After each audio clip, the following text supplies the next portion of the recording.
Day 96 of my carnivore life. My dog ate my rumpsteak. I did a blog for us carnivores for the guide we talked. I was 2 hours at a CrossFit exercise. I tried the 30 method. So yeah, let's just dive into it. And I'm sorry, I can't find my, how do you say that, my thing which holds my phone. So I wouldn't do that. Okay. First things first, yesterday I told you in my videos that I tried the 30-30-30 method. And I lost in one day 1.5 kg, which is not usually what happens with me. I know when my weight is fluctuating because I tracked it every day for months and months and months. So usually at this time I gain 2 to 3 kg. So that was like a surprise, and it seemed like a rather strange coincidence. So 30 minutes after I woke up, I did my physiotherapy exercises. Then I had 30 grams of protein, and then I used my bike for 30 minutes at home because I had a day off. So that's why it was possible. When I have to work, I cannot manage to do that. Today in the morning, I tried the same. I wanted to have the same approach again. So I was waking up naturally 4 hours sleep. So it was, I did go to sleep maybe at 11, 12, and I woke up at 4 naturally because it was already light outside. So that's a good thing. So I woke up, and then I had before 5, I had the 30 grams of protein, which is not really fun, but I wanted to experiment. So don't tell me, no, you're not hungry. I don't care. I wanted to experiment, and that's my personal experiment. So that's why I ate, and then I went 10 minutes on a bike, and then decided, because it's already outside beautiful, I went out with the dog for 20 minutes, a fast walk. It was so great. The sun was rising, so it was so beautiful. In the winter, you cannot get me out there, really. But like this now, it's just so cool. Then I came back. I did clean the house. I had so much time. I had too much time. And then at 8:30, I was one guy I dated one time a few days ago. I said, you know, I don't feel the vibe. So, but we decided we do have similar interests in sport, and he has a membership in a very expensive gym. So he asked me to join him on Saturdays at 8:30 to a CrossFit lesson. I say, yeah, okay. And then there is a wellness, so you can use the wellness and everything. I walked in there, and it was so pretty. It was so pretty. No matter, it's no wonder that it's so expensive. But it was like walking into a GQ Victoria's Secret model, I don't know, meetup fitting. It was crazy, you know, you feel a little bit so, whoa, what is happening? Everybody's having a six-pack. So yeah, I went in, I got dressed. We waited outside for the CrossFit lesson to begin, and the teacher came in, and it was a she. And I never saw in my life a body like hers. What the hell? It was it was just photoshopped. It was photoshopped. Her booty was insane. And she had these very, very tight clothes. Very, very, very, very short and very open to everything. I couldn't stop staring. And I told her, you know, I can't stop staring, you know. It was really in a good way, but I'm so sorry for you guys when you are in the gym and the girls look like this. Holy moly. I was like, whoa. And then I know a lot of TikTok, by the way, and YouTube videos, you know, exposing guys who are looking. What the fuck? How can you not look at this? So don't get dressed like this if you don't want people to look, because I can't stop staring, not looking, staring, by the way. So, and there's nothing bad to it. You are doing it because you like your body. So I'm appreciating your body. I'm sorry by staring. But it was so distracting. I couldn't stop staring, and then I forgot what she was doing, and then I had to ask everybody else what she was doing. So yeah, that's the truth. Girls also struggle with these kind of things. So it was insanely good. It was 1.5, almost 2 hours. Boom!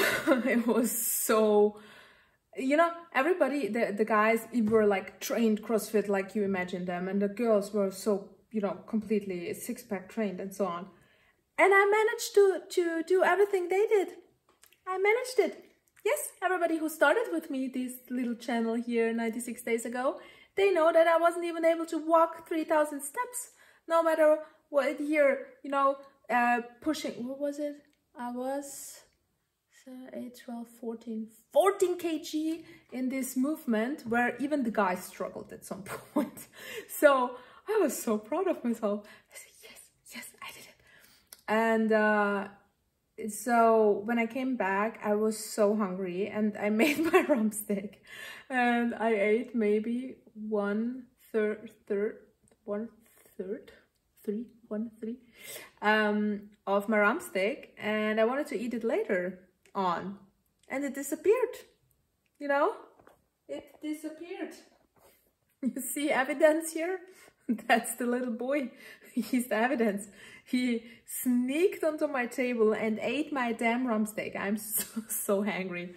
No, but it was fine. I did overcook it, so it wasn't really that good, but the fat really tasted like caramel. So the fat sometimes can taste amazing at rumpsteak and sometimes they taste awful. I don't know what's the difference, maybe what you choose. So I did have the rumpsteak and I did have some yogurts and these kind of things, because I do implement now the dairy part and a lot of bad stuff on carnivore, but still the good carnivore, you know, still carnivore, animal-based carnivore. But the good thing is, and I'm so proud of myself, so before I wanted to do the 30 grams of protein also for every sitting. I wanted to extend this experiment the weekend, but because of the 2 hours of CrossFit, I was constantly starving and my hormones are through the roof right now because of my PMSing. So I can't do that right now. It's just stupid because I need to eat all the time. I just need to eat all the time.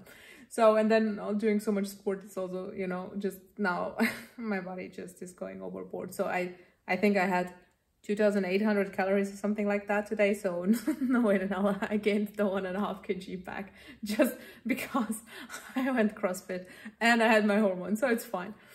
But it's so interesting because yeah, I was eating also my ground beef. I had 400 grams of ground beef also. Oh God, I ate really much. I did eat a lot.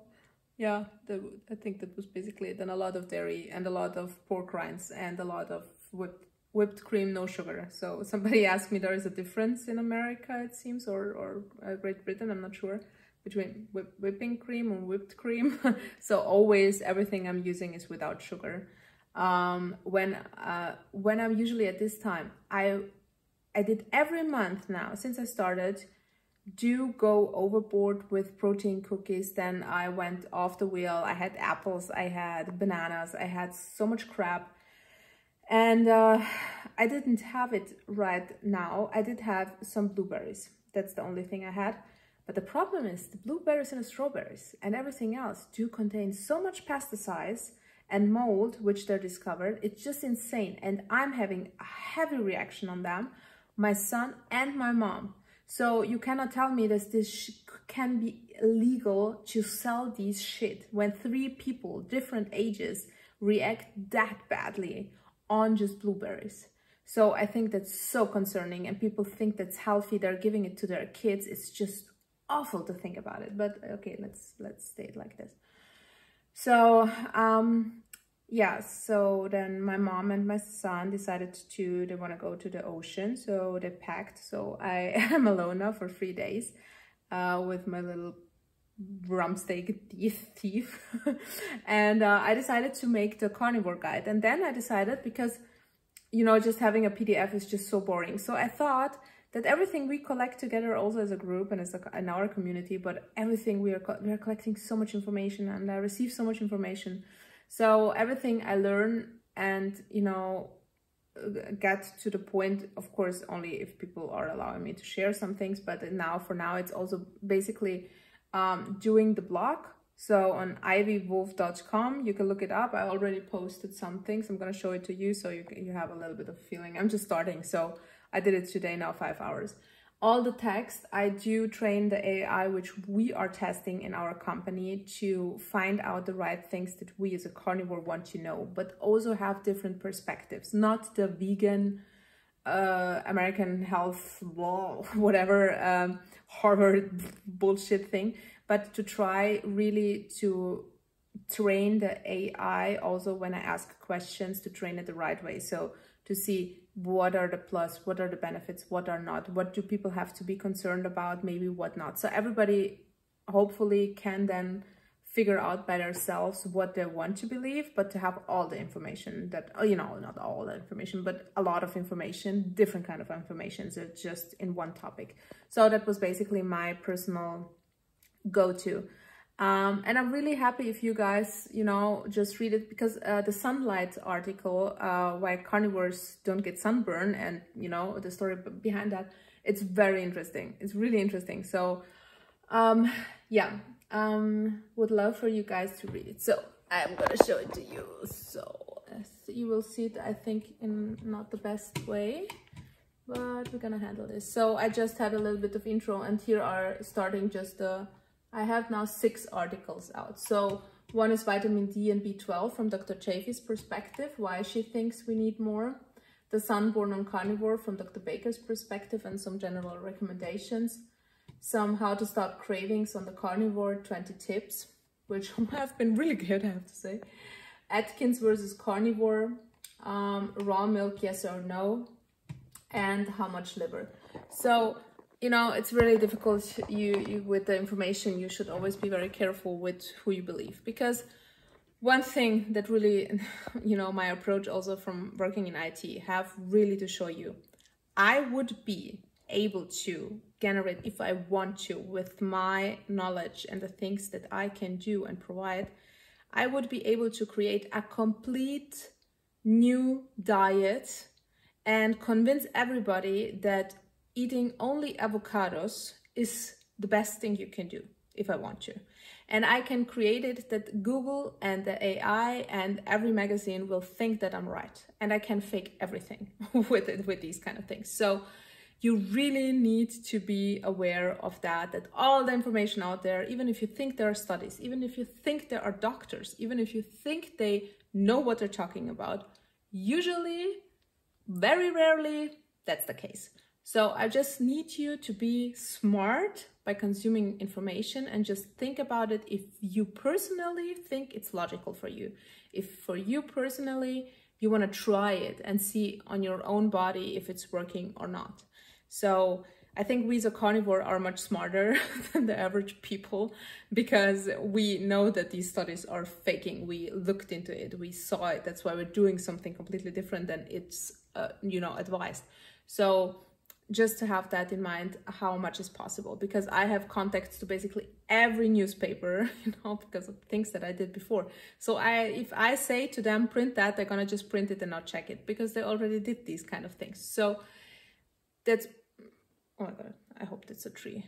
Sorry, that's the river is in front of me and there are really strange things floating. I think there was a storm.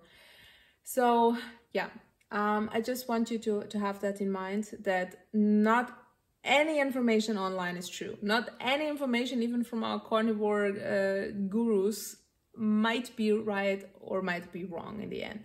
So just make your own logical thinking, sorry, and figure it out by yourself. And, you know, research is, it doesn't give you anything, to be honest.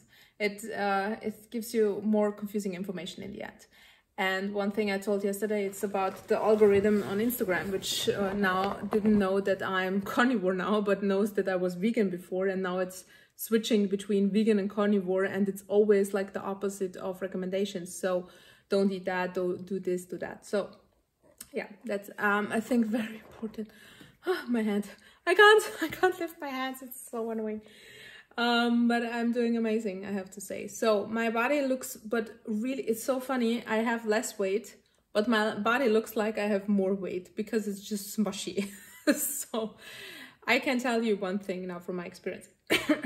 If I eat dairy or more dairy in a day, my body looks like it gained weight, even if it lost weight. So it's just making my skin and everything a little bit more smushy. You know, I just a little bit more fat around the legs and these kind of things. So, and the skin, yeah. But I have to say my skin is really great the last couple of days, I have to say. So I'm happy with that. Normally also from the PMS and hormonal I get a rash, but I didn't, like normal. So let's see what happens there. And I saw, especially with me personally in my journey, also with the Hashimoto and the disbalance and hormonal stuff, if I have enough food which is still okay in a carnivore, like honey and milk, whipped cream, pork rinds, yogurt, the blueberries I will never buy again.